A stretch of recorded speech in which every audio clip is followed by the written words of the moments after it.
Okay, what you're looking at is a used wrecking yard, junkyard condenser. For some reason had to be reused. Maybe it was, insurance company wanted it that way or whatever, but you see all that dirt in there? I just pulled this off because I was checking the O-rings, because remember this had leaks on it, and that was the one was leaking down there. And yes, this is aftermarket condenser, I guess, but it was used from a junkyard. The insurance company calls them economy replacement, like OEM replacement parts, and of course therefore you're better good. Let's look down in there. Let's see what I see. Oh yeah, dirt. See where the sealing surface, how dirty it is? Your O-ring is supposed to try to seat and seal against that. How is your O-ring going to seal against a dirty, grimy, corroded thing like that? And an insurance company says it's an economy part. Okay, that explains the foul smell I found. Because see, this is loaded up with PAG oil. This is your dryer. You have oil residue all inside this.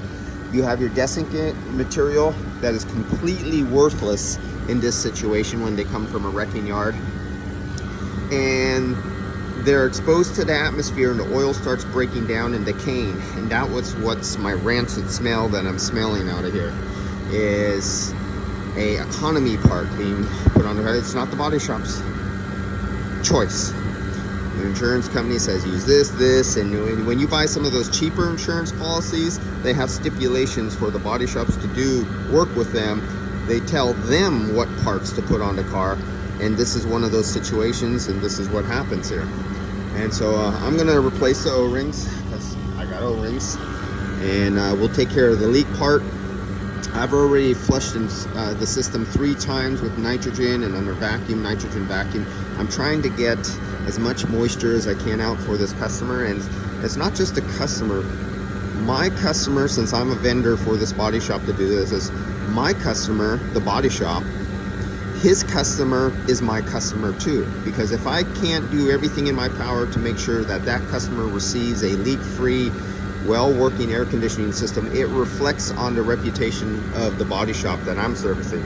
So for me to do my job right, I have to do everything, dot the I's and cross the T's, and do the best I do with what I have to make sure my body shop doesn't get a bad reputation with a callback or some sort of problem.